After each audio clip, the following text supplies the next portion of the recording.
जय हिंद, वंदे मातरम, राम राम सभी प्यारे विद्यार्थियों को। आज हम बात करेंगे बिहार बोर्ड 12वीं एग्ज़ाम के लिए जो हिंदी मोस्ट इम्पोर्टेंट होते हैं, वो सारे के सारे हिंदी ए टू जेड हम बात करेंगे। जो 2026 में एग्ज़ाम देने वाले हैं, उन सारे कैंडिडेट के लिए काफ़ी मोस्ट इम्पोर्टेंट हो सकते हैं।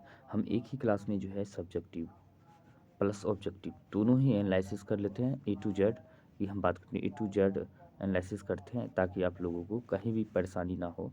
अगर किसी के पास गैस पेपर या कोई भी बुक अवेलेबल नहीं हो अच्छी तरह से, उसी में हम जो है सारा का सारा एनालिसिस करते हैं ताकि यहाँ इधर उधर कहीं खोजने की ज़रूरत ना पड़े। तो चलिए हम बात करते हैं आज बिना समय गंवाए इस क्लास को स्टार्ट करते हैं। तो सबसे पहले क्वेश्चंस बात कर लेते हैं। इससे पहले वाला वीडियो नहीं देखें तो जरूर जाके देखें, क्योंकि 6 लेसन का ऑलरेडी हो चुका है। हम कम समय में ज़्यादा से ज़्यादा क्वेश्चन कराने का प्रयास करते हैं। और बाकी तो आप हिंदी तो हम क्लास में चर्चा होता ही है, कहानी की तरह हम क्लास में अम, हो जाता है हिंदी का एनालिसिस। बाकी बचा उसका सब्जेक्टिव प्लस ऑब्जेक्टिव फॉर्म में प्रश्न उत्तर करा देते हैं, रिवीजन के लिए काफ़ी अच्छा रहेगा। तो चलिए हम बात करते हैं। ओ सदानीरा में चंपारण क्षेत्र में बाढ़ की प्रचंडता बढ़ने का क्या कारण था। तो वहाँ बात कर लेते हैं। वहाँ मध्य युग से ही मुगलों के आगमन के साथ ही जंगल बेरहमी से काटे जाते रहे। तो मतलब ऐसी बात करना था, प्राचीन समय में उस रास्ते में जो है काफ़ी जंगलें हुआ करते थे। ऐसे भी लिख सकते हो, वृक्ष पानी के बचाव को रोकते थे और पानी जड़ों में भी उसको समेट के रखता था। वृक्ष जो होता था पानी को बचाव कर रखता था, पानी अपनी जड़ों में रखता ही है, पहले वृक्ष का यही काम है, ध्यान रखना। और नदियाँ उनता यानी कि फलतः नदियाँ उनता योजना भी भांति स्वच्छंद नहीं हो पाती है। उताल वृक्ष नदी की धाराओं की गति को भी संतुलित करने भी सक्षम क्षमता रखते हैं। मतलब जितना भी वृक्ष रहते थे जंगल उस समय जो था नदियों को जो क्षमता को धाराओं को जो है संतुलित करने की क्षमता रखते थे उस समय, याद रखना है। और बाढ़ के कारण ही नदियों का उफान जब उसमें समाया जल कगारों से बाहर बह उठता है तो बाढ़ आ जाती है। मतलब जब उफान आती है नदियों में, जब जल जो है कगारों से बाहर उफान होकर उठता है तो वही बाढ़ का रूप धारण कर लेते हैं। पर जब बीच में अडिग गगनचुंबी वन खड़े हों तो उसको ललकारते हैं आगे मत बढ़ना। इसे ललकारते हैं कि आगे मत बढ़ना। आज चंपारण क्षेत्र में वृक्ष विहीन हो गया है। फिर कौन रोके सदा निरा के प्रचंड उन्मुक्त आवेग को। क्योंकि उस जगह से बहुत वन था, धीरे धीरे करके वन को काटे गए हैं। और वन जो है कुछ बाढ़ में, कुछ प्राकृतिक कारण, कुछ आदमियों के कारण से जो वहाँ जो है वन जो धीरे धीरे कम होते गए। और आज कौन रोकेगा सदा निरा के प्रचंड उन्मुक्त आवेगों को। अपनी शक्ति के गर्भ में डूबी मदोन्मत्त व सदा निरा के निर्बंध गति जो जिधर चाहती है उधर ही दौड़ जाती है और जल प्लावन का रूप बन जाती है। साथ ही उस और शासन का भी ध्यान नहीं गया। तो इसी तरह जो है धीरे धीरे जंगल कटते गए। कटने के कारण जो है कि लिखना है कि जंगल बहुत ही उस समय बाढ़ को रोकते थे, बाढ़ के नदियों के पानी उफान को रोका करते थे। जब जंगलों में कटाई हो गई जाने के बाद जो है वहाँ पे बाढ़ आना शुरू हो गया। इस तरह करके अपने 5-10 लाइन में बना को भी लिख डालोगे। सदा निराका है। अब बात करते हैं इतिहास की कीमियाई प्रक्रिया क्या थी, आशय है। इतिहास की कीमियाई प्रक्रिया की बात करें तो ऐसी प्रक्रिया है जिसके माध्यम के पारे को सोने में बदल जाता है। जिस माध्यम से पारे सोने में बदल जाता है, फिर पारे को कुछ भी विलोपनों के साथ उच्च ताप पर गर्म किया जाता है। पाठ के संदर्भ में लेखक कहना चाहते हैं कि जिस प्रकार पारा सब कुछ विलोपनों के साथ गर्म करके एक दूसरे प्रकार का पदार्थ बन जाता है, ठीक उसी प्रकार दक्षिण से आई 10वीं संस्कृति और रक्त यहाँ की संस्कृति में घुल मिल गया और एक मिश्रित संस्कृति का रूप लेकर एक नया आकार ले बैठी। यही इतिहास की कीमियाई है, ये याद रखना है। अब वही बात करते हैं ओ सदनीराम में धांगड़ का अर्थ क्या होता है। बहुत ज़्यादा क्वेश्चन पूछे जाते हैं, यानी कि वीवीआई कह सकते हैं, बहुत ज़्यादा क्वेश्चन पूछे जाते हैं। धांगड़ शब्द का बात करते हैं। ओराव भाषा का शब्द है जिसका अर्थ है भाड़े का मजदूर। यह धांगड़ एक आदिवासी जाति भी है। इसको नील है अंग्रेज मजदूरी और नील की खेती करने हेतु 18वीं शताब्दी में दक्षिण बिहार के छोटा नागपुर पठार से यहाँ चंपारण लाए थे। दक्षिण बिहार के छोटा नागपुर पठार से चंपारण लाए थे। धांगड़ जाति आदिवासी जातियों ओराव, मुंडा, लोहार इत्यादि के वंशज है, पर ये अपने आप को आदिवासी मानने को तैयार नहीं है। धांगड़ व्यक्ति के धांगर जाति के व्यक्ति मिश्रित ओराव भाषा में ही बात करते हैं। निबंध के अनुसार धांगर का सामाजिक जीवन बेहद उल्लासपूर्ण है। इस जाति के नर नारी संध्या के समय मंद प्रकाश में सामूहिक नृत्य का आयोजन भी करते हैं। इस तरह लिखना है, बस अपने बना के ऐसे भी लिख सकते हैं। धांगर सौराव भाषा में धांगर शब्द का अर्थ होता है भाड़े का मजदूर। इसे पश्चिमी चंपारण में नील है अंग्रेज जो है नील की खेती करवाने के लिए 18वीं सदी में दक्षिणी बिहार मतलब बिहार लाया था। और ऐसे यार छोटा नागपुर पठार से बिहार लाया गया था, इसे नील की खेती करवाते थे। ठीक है ना, इस तरह 5 2 4 लाइन बना के लिख दोगे तो हो जाएगा। ठीक है, अब है थारुओं की कला का परिचय और सदानेड़ा। ये हम पहले भी बता चुके, थारुओं का कला जो है ये सुंदर सुंदर कलाकृति बनाते थे अपने घर को। लेकिन बताना है कि थारुओं की कला मूलतः उनके दैनिक जीवन का अंग है, यानी कि उसके दैनिक जीवन का अंग था, यही उसका एक पेशा था, रोजगार था, जीने का आधार था उसका कला। जिस पात्र में धान रखा जाता था वह सिक्कों से बनाया जाता था। हम पहले बताए थे कहानी में सिक्कों से बनाया जाता, उनकी कई रंगों के द्वारा उसकी कई रंगों के द्वारा डिजाइन बनाई जाती थी। सिंक की की रंग बिरंगी टोकरियों के किनारे सीप की झालर लगी होती थी। दीपक जो प्रकाश बिखेरते थे उसकी आकृति भी कलाकृति होती है। शिकारी शिकारी किसान के शिकारी किसान के काम के लिए जो पदार्थ मूंज से बनाए जाते हैं वहाँ भी सौंदर्य और उपयोगिता का विलक्षण मिश्रण रहता है। और उनके यहाँ नववधु जब प्रथम बार खेत पर मतलब खेत पर खाना लेकर आते थे, हम कहानी से बताए थे, अपने पति के पास जाती, उस समय का दृश्य बड़ा कलात्मक होता है। और वह अपने मस्तक पर एक पीढ़ा रखती थी और उसमें जिसमें 3 लटें वेनियाँ भी की भांति लटकी होती थी। प्रत्येक लट में धवल सिपों और एक बीज विशेष के सफ़ेद दाने पिराए रहते हैं। पीढ़े के ऊपर सीक की कलापूर्ण टोकरियों में भोजन रहता है। टोकरियों की दोनों हाथों से संभाल जब वह लाज भरी सुहाग भरी धीरे धीरे खेल की ओर पग बढ़ाती है तो सीप की बेनियां रजत कंकन की भांति झंकृत हो उठती है। सारे गांव को पता चल जाता है वधु अपने प्रियतम को कलवा कराने जा रही है। बहुत अच्छा इस तरह करता था, जिसे पहले भी पुराने समय से चलता आ रहा है ये सिलसिला।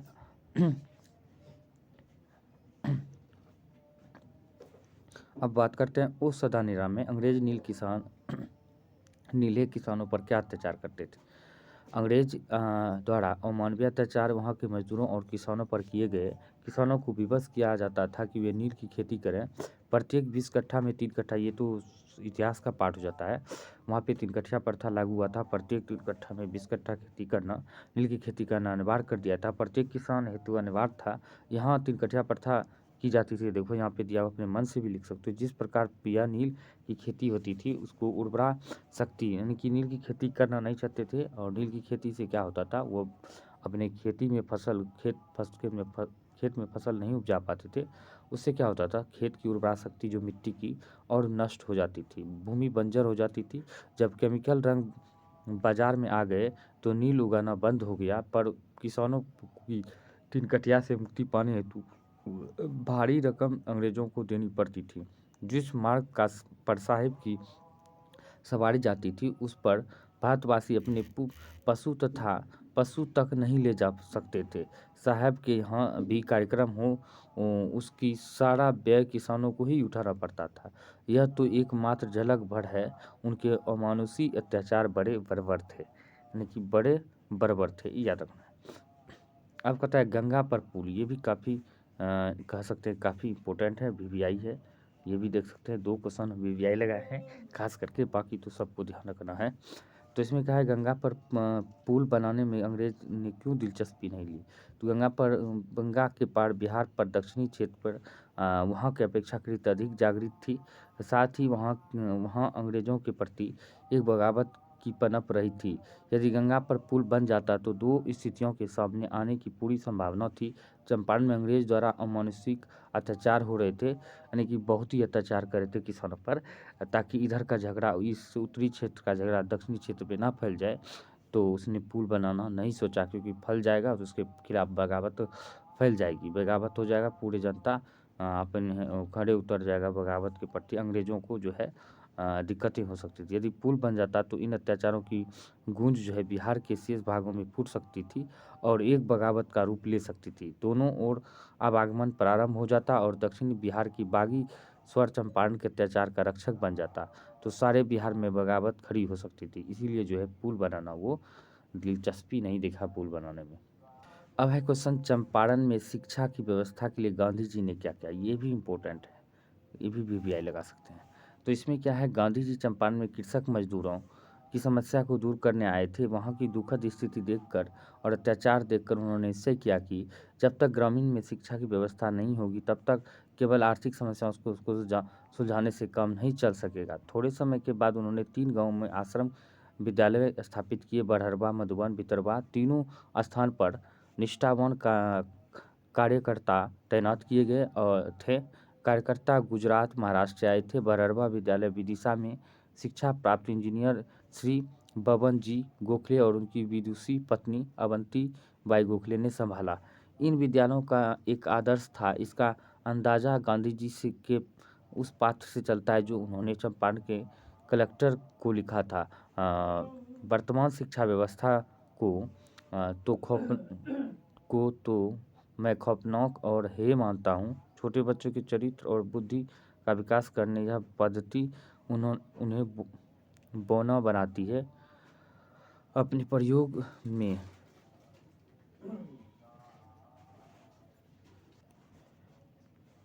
उन्हें अपने प्रयोग में वर्तमान पद्धति के गुणों को ग्रहण करते हुए मैं उन्हें दोषों से बचाने की चेष्टा करूंगा।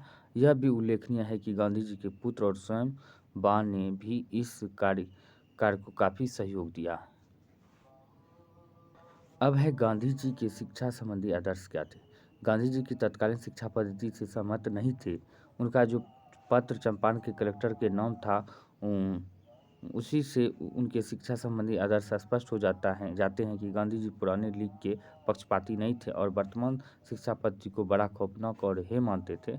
उनका आदर्श था कि बच्चों में चरित्र बौद्धिक विकास के, के कारण वर्तमान पद्धति बच्चों को बौना बनाती है। उनका ध्येय और वर्तमान शिक्षा पद्धति के दोषों से बचकर मात्र उसके गुणों का ग्रहण उनका उद्देश्य था। बच्चों ऐसे पुरुष और महिलाओं के संपर्क में में आए जो संस्कृत हो, सुसंस्कृत हो, जिनका चरित्र निष्कुल हो।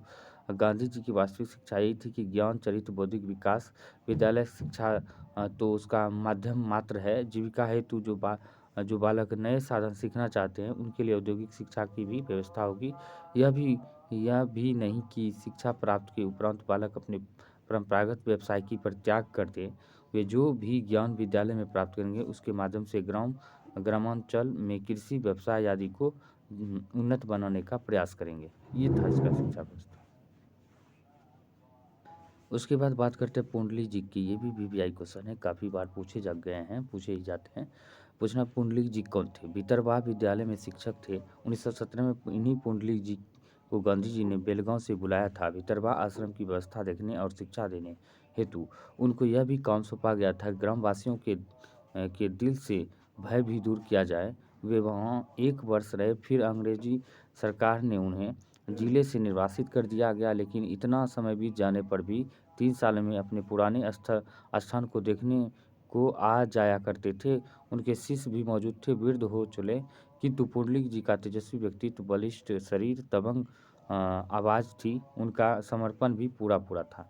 यानी कि अच्छे शिक्षक के रूप में उसे नियुक्त किया गया था। इसलिए कहना था पुंडलिक जी को वहाँ विद्यालय में, ताकि बच्चे वहाँ से अच्छी शिक्षा, संस्कृति, व्यवहार और अध्ययन कर सके, रिसर्च और को बढ़ावा मिले। जो भी मतलब कलाएँ बच्चे सीखे, विज्ञान में वो सब में आगे बढ़े। कोई मतलब कि शिक्षा में पीछे ना रहे, आगे बढ़े। इस तरह करके उसको अपने बना के भी लिख डालना है। अब यहाँ पे है, गांधी जी के चंपारण आंदोलन की किन 2 सीखों का उल्लेख लेख ने किया है? इन सीखों को आज आप कितनी उपयोगी मानते हैं? तो यहाँ पे देख सकते हैं सीखों के बारे में दिया है। चंपारण आंदोलन में गांधी जी की 2 सीखें थी। निर्भीकता जीवन का बहुत बड़ा एवं महत्वपूर्ण आचरण है। जिसके अभाव में पशुता मानवता में अंतर करना कठिन हो जाता है। यानी कि सही बात है, सत्य तभी जीवित रहेगा जब तक उसके पास निर्भीकता खड़ी रहेगी। अपनी सच्ची बात पर अड़िग रहना, निर्भीक होना और उद्धड़ होना अलग अलग उद्दंड एक निश्चित आचरण है, जबकि निर्भीक होना महत्वपूर्ण और अति आवश्यक है। दूसरा है कि सत्याचरण। सत्याचरण एक ऐसा तत्व है जिसके अभाव में संसार का अस्तित्व ही संकट में पड़ सकता है। बिना तथ्य की जानकारी में कोई बात कहना, अफवाह उड़ाना भी असत्याचरण ही है। विश्वास की नींव सत्याचरण पर ही टिकी है। गांधी जी बिना कोई बात परखे सत्ता की जांच को नहीं कहा करते थे।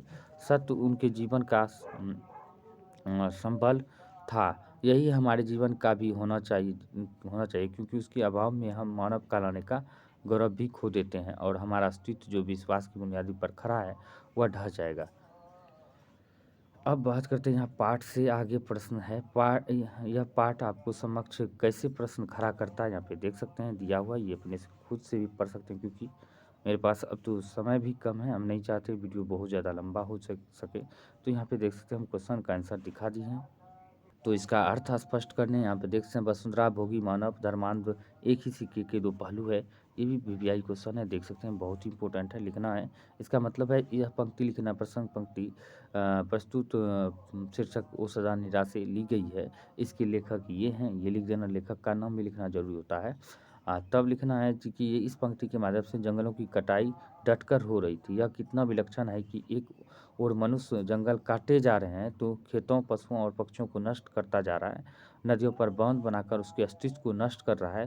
धरती को भोगने की लालसा में मानव वसुंधरा भोगी हो गया है। दूसरी ओर एक मानव है जो धर्मांध, वह गंगा को माता मानता है, पर अपने घर की नाली का कूड़ा करकट, पूजा सामग्री आदि गंगा में ही फेंक रहा है। दोनों ही प्रकृति का विनाश कर रहे हैं। फिर भी दोनों अंतर क्या है? वह प्रकृति का विनाश बोगार्त करता है या प्रकृति का विनाश धर्मानंद के कारण करता है। अब यहाँ पे दिया गया है, कैसी है चंपारण की यह भूमि, मानव विस्तृत के हाथों में अपनी बड़ी निधियों को सौंपने के लिए प्रस्तुत रहता है। तो ये भी लिखना है। प्रस्तुत पंक्ति ये ओसजनरा शीर्षक से लिया गया है, इसके लेखक ये हैं। तब इसके लेखक के नाम जिक्र करने के बाद ही लिखना यह यहाँ का चित्र है, पर वास्तविक यह है कि व्यवस्था भी है, वास्तविक व्यवस्था भी है। मुसलमान आक्रमणकारी आए और वहाँ अधिपत्य जमा बैठे। अंग्रेजों ने भूमि पर कब्जा किया, तथा जनता का दोहन किया। पूर्वी बंगाल से भारी मात्रा में शरणार्थी आए, चंपारण की भूमि ने सब समेट लिया। यह उसकी उदारता है। अब यहाँ पे लिखना है, लेखक में विभिन्न जाति के लोगों को विभिन्न स्थानों से आकर चंपारण और उसके आसपास बसने का जिक्र किया। वे कहाँ रहते थे, किस लिए और कहाँ आकर बसे। तो इस तरह के क्वेश्चन हैं, यहाँ पे देख सकते हैं हम आंसर दिखा दिए हैं। बहुत ही छोटा ही अपने पढ़ के इसका आंसर देख लेना है, या तो स्क्रीनशॉट भी ले सकते हैं, कोई दिक्कत नहीं। अब ये क्वेश्चन है बहुत ही ज़्यादा है, ये सब ज़्यादा पूछा भी नहीं जाता है एग्ज़ाम में। तो बाकी अपना जो है पढ़ लेना है, क्या क्या है, रिवीजन के लिए अच्छा रहेगा। हम आंसर को यहाँ पे दिखा रहे हैं, दिख गया आंसर जितना भी है। सारे के सारे क्वेश्चन बन रहे हैं, हम A to Z जो है यहाँ पे दिखा रहे। जो उतना इम्पोर्टेंट नहीं है वो भी हम दिखा देते हैं, जो कि ताकि कहीं एग्ज़ाम का कोई भारी बात नहीं, कहाँ से क्या पूछ लें। तो इसीलिए हम जो है एक भी छोड़ना नहीं चाहते हैं। ये भी है चोर और मन किसे कहते हैं, ये भी वीवीआई है, अपना मन से देखना। चोर और मन जो क्या होता है, चंपारण में गंडक नदी दोनों और विभिन्न आकृतियों के ताल बने हुए। ये ताल कहीं उथले और कहीं गहरे। ये अभी ताल टेढ़े मेढ़े, इन तालों में निर्मल जल भरा हुआ। इन तालों को ही चोर और मन कहते हैं। जो उथले ताल होते हैं, जो उन्हें चोर कहा जाता है। जो चोरों में गर्मियों व सर्दियों में पानी कम हो जाती है। इसके विपरीत विशाल और गहरे तालों को मन कहा जाता है, जिसके द्वारा खेती भी की जाती थी। इस तरह लिख देना, ये भी इम्पोर्टेंट है। बाकी ये भी लिख देना है, कोई दिक्कत नहीं। ये जो है आज जो है कपिलवस्तु में मगध के जंगलों तक यात्रा बुद्ध ने किस मार्ग से किया था, ये भी वीवीआई रख सकते हैं। ये भी वीवीआई, चोर और मन दोनों। अब बात करते हैं लोरिया नंदनगढ़ से एक नदी रामपुरवा और भितरवा होते हुए उत्तर नेपाल के निकट बिखना थोड़ी तक जाती है। इस नदी का नाम पैंड। इसी पैंड नदी के सहारे सहारे भगवान बुद्ध ने कपिलवस्तु से मगध जंगलों तक यात्रा की थी। तो चलिए हम बात करते हैं, आज हम ऑब्जेक्टिव क्वेश्चन की ओर बढ़ते हैं। एक ही क्लास में दोनों काम कर लेंगे साथ ही साथ। अब यहाँ पे कहता है कि पहला ऑब्जेक्टिव क्वेश्चन है, निम्नलिखित में से कौन सी रचना जगदीश चंद्र माथुर की है, तो यहाँ पे देख सकते हैं कौन सी है, तो सदानीरा क्या है, जगदीश चंद्र माथुर की सदानीरा, ओ सदानीरा है, सी नंबर हो जाएगा। अब वही बात करते हैं, ओ सदानीरा शीर्षक पाठ किस विधा के अंतर्गत आता है, तो किस विधा के अंतर्गत आता है, तो यहाँ पे देख सकते हैं हम किस विधा के अंदर निबंध है, यानी कि ओ सदानीरा एक निबंध है, ये ध्यान रखना है। वही बात करते हैं जगदीश चंद्र माथुर मूलतः क्या थे, तो यह हम बात करते हैं ये क्या थे, तो यह नाटककार थे, ध्यान रखना है, सी हो जाएगा। अब बात करते हैं नेक्स्ट की, ओ सदानीरा निबंध बिहार के किस क्षेत्र की संस्कृति पर लिखी गई है, तो ये बात करते हैं चंपारण पर लिखी गई है। चंपारण क्षेत्र में बाढ़ का मुख्य कारण क्या था, जब बाढ़ के मुख्य कारण जंगलों का काटना था। और माथुर जी किस राज्य के शिक्षा सचिव थे, तो बात करते हैं किस राज्य के थे, तो माथुर जी तो बिहार के ही थे ना, तो सी हो जाएगा बिहार। अब बात करें 12वीं सदी के लगभग 300 वर्ष तक किस वंश का शासन था, तो कर्नाट वंश का शासक था, सी हो जाएगा। और अंग्रेज ठेकेदार ने किस चीज़ की खेती का विस्तार किया था, तो नील खेती के। राजा हरि सिंह देव को गयासुद्दीन तुगलक का सामना कब करना पड़ा, तो ये 1325 में करना पड़ा, सी हो जाएगा। धांगड़ों को नील खेती के लिए सिलसिले में कब लाया गया था, तो ये 18वीं सदी में लाया था, ये बात कर चुके हैं। पुंडलिक जी कौन थे, ये शिक्षक थे, याद रखना पुंडलिक जी एक शिक्षक थे। वही बात करते हैं, गीत में से कौन सा नाटक जगदीश चंद्र माथुर द्वारा रचित है, तो यहाँ पे देख कोणार्क रचित है। और गीत में से कौन सी उपाधि माथुर जी को मिला था, माथुर जी को जो है विद्या वारिधि मिला था, बी हो जाएगा। और माथुर भितरवा पहुँचने पर कौन मिले थे, तो पुंडलिक जी मिले थे माथुर को भितरवा पहुँचने पर। पुंडलिक जी ने निर्भीकता किससे सीखी, तो गांधी जी से। कर्नाट वंश के राजा हरि सिंह को किसका मुकाबला करना पड़ा था, तो गयासुद्दीन तुगलक का, ये हो जाएगा। चंपारण धांगड़ कहाँ से आए थे, तो ये चंपारण धांगड़ जो है बात करते हैं छोटा नागपुर पहाड़ से आए थे। गांधी जी चंपारण कब आए थे, गांधी जी चंपारण आए थे अप्रैल 1917 में, यानी कि डी हो जाएगा। तिनकठिया प्रथा का संबंध किससे था, तिनकठिया प्रथा का संबंध नील से था, डी हो जाएगा। और पंडई नदी कहाँ तक जाती है, तो पंडई नदी की बात करें तो यह जाती थी बेकनाथोड़ी तक जाती थी। बराज कहाँ बन रहा था, बराज की बात करें तो यह कहाँ बन रहा था, बराज भैंसा लोटन में, डी हो जाएगा। और अम्रपाली ने तथागत को क्या सौंपा था, तथागत को आम्रवन सौंपा था, बी हो जाएगा। और मठ के महंत गांधी जी को कहाँ शरण दी थी, शरण दी तो गांधी जी को एक मुहे के पेड़ के नीचे दी थी। और जगदीश चंद्र माथुर का जन्म कब हुआ था, इसका जन्म की बात करें 6 जुलाई 1917 में हुआ था। वैशाली महोत्सव का बीजारोपण किया था, वैशाली महोत्सव का जगदीश चंद्र माथुर ने। और कौन सी कृति माथुर जी की नहीं है, तो जगदीश चंद्र माथुर जी की रेशमी टाई नहीं है। कौन सी कृति माथुर जी की नहीं है, तो यहाँ भी वही है, भोर का तारा। बोलते क्षण किस साहित्य की विधा की कृति है, तो बोलते क्षण जो है बात करते निबंध की है। और ओ सदानीरा किसको निमित्त बनाकर लिखा गया है, तो यह किसको बनाकर, गंडक नदी को। और थारन शब्द किस शब्द से लिया गया है, थारन की बात करें तो यह जो है थार से ली गई है, बी हो जाएगा। बिहार के सुप्रसिद्ध सांस्कृतिक उत्सव वैशाली महोत्सव का बीजारोपण किसने किया था, तो जगदीश चंद्र माथुर ने किया था। और ओ मेरे सपने क्या है, ओ मेरे सपने जो है नाटक है। और गौतम बुद्ध का आविर्भाव अब कब हुआ था, गौतम बुद्ध का आविर्भाव की बात करें 2500 वर्ष पहले हुआ था। और राजा हरि सिंह देव को किसका मुकाबला करना पड़ा, तो राजा गयासुद्दीन तुगलक का। ओ सदानीरा के लेखक कौन थे, जगदीश चंद्र माथुर थे। और कोणार्क के नाटककार कौन थे, कोणार्क का भी हम बात कर लेते हैं कौन थे, तो जगदीश चंद्र माथुर थे। 10 तस्वीरें के रचनाकार कौन है, तो 10 तस्वीरों के रचनाकार के जगदीश चंद्र माथुर है। तो आशा और उम्मीद करता हूँ कि आज का वीडियो बहुत ही ज़बरदस्त लगा, तो वीडियो के नीचे कमेंट करके ज़रूर बताएं कि कैसा लगा आपका क्लास। इसी तरह जो है आगे हम वीडियो लाते रहेंगे, सारे के सारे हिंदी A to Z जो है लिस्ट बना हुआ है, इसी तरह नीचे इसका एनालिसिस कर देंगे। तो चलिए मिलते हैं अगले वीडियो में, तब तक के लिए जय हिंद जय भारत।